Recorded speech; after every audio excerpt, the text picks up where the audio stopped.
do it that way. By the way, I have had several requests to support InReach. They have a tracking system and they have a satellite messenger as well. It's probably not going to happen this event, but I am making some progress. I'll tell you why I don't support them. InReach, Garmin, is a complete jerk of a company to try to do business with.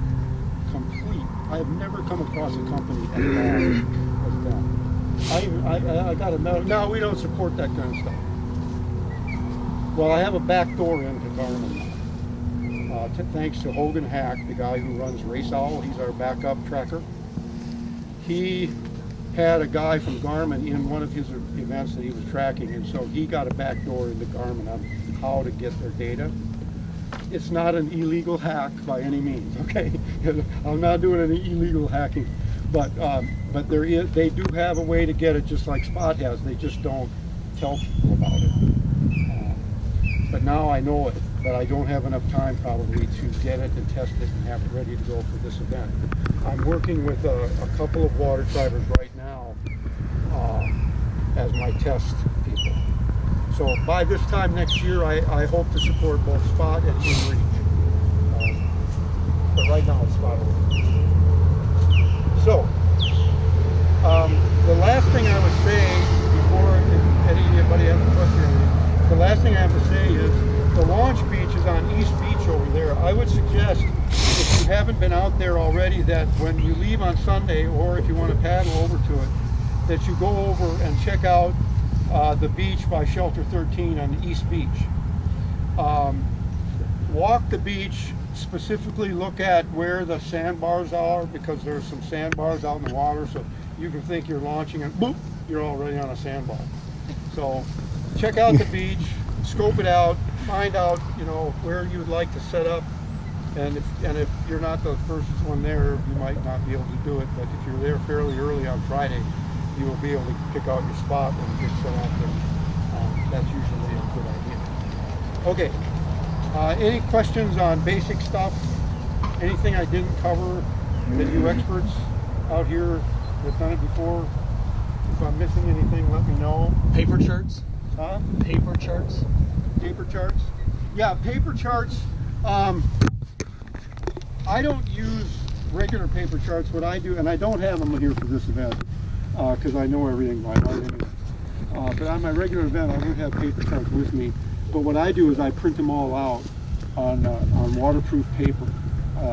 Right in the Rain has waterproof printing paper, and you can print on waterproof paper and print your charts with your routes on them, and all your waypoints are on them, and then I just flip through a 3-ring binder like thing. So if I need them, they are basically down there. I don't even need them because I've got everything right there, right? But if I ever did, if everything crashed, I want to have paper charts. So yeah, I would definitely. And another thing too is be very, very careful when you're routing through from Flamingo to the final checkpoint. We have had people in the event who didn't do their pre-navigation, didn't set up their routes. I told you I have all these routes for getting to Flamingo. I also have 3 or 4 routes getting across Florida Bay.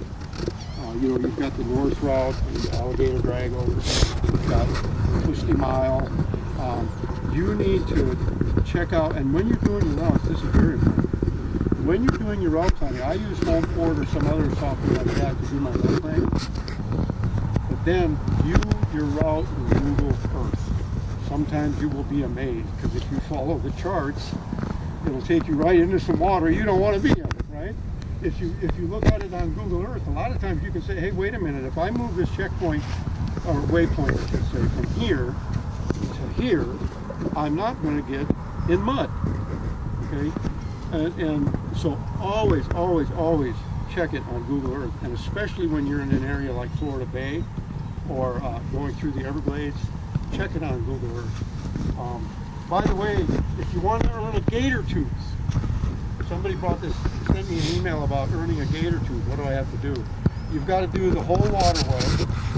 You've got to go through the nightmare, and then there's some other kind of flaky areas some people will say, can I take this shortcut, can I take that shortcut? Honestly, I don't recommend that you take a lot of different shortcuts, but you're going to get a gator tooth if you're on the inland waterway and you go through the night mark. You're going to get a gator tooth one way or another.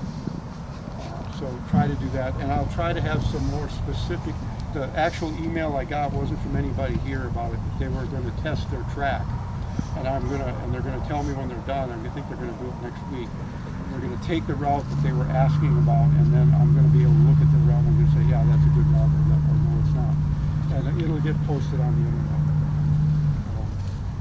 Chief, having been rescued by the Coast Guard and law enforcement before, a couple of things. The EPIRBs work most effectively if they're on your head.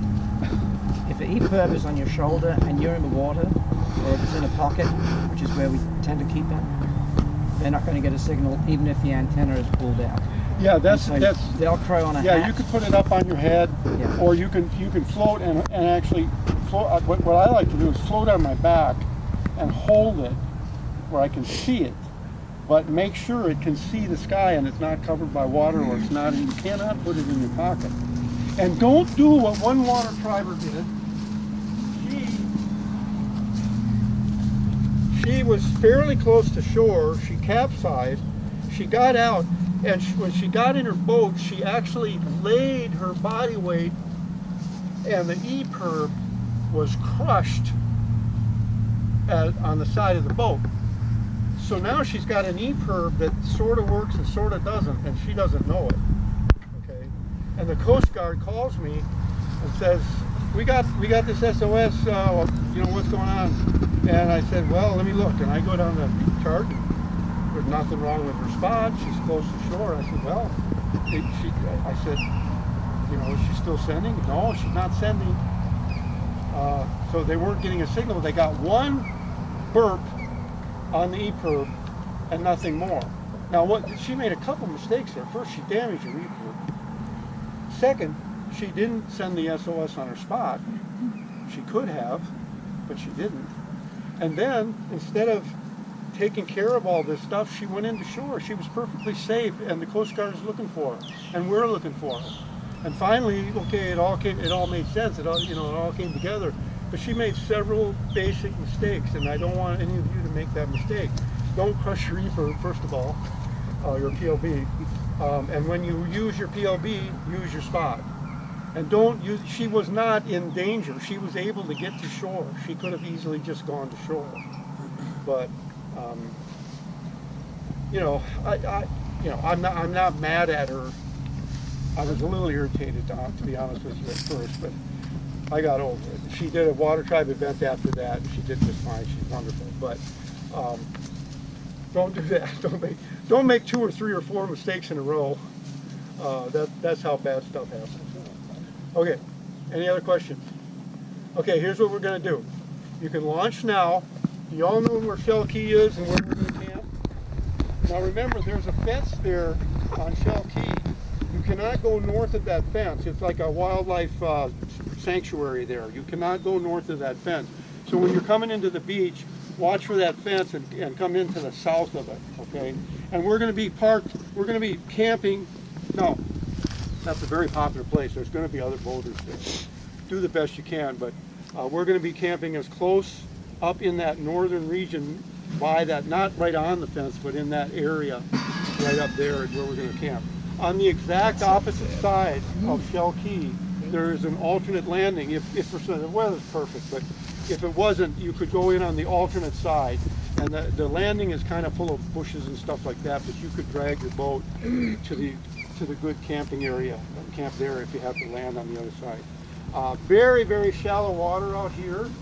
If you want to have some fun, and if you're thinking about doing the Ultimate Florida, sometimes the weather's really bad on the outside. You want to come down this inside channel. This is where you finish the Ultimate Florida right here. You want to come down that inside channel. On the north side of this body of water, on the very north end of Shell Key, there used to be a really nice little entrance there that you could paddle through in a kayak or even a Hobie. Lately, the people who just do such a fine job managing the city decided to close that area off.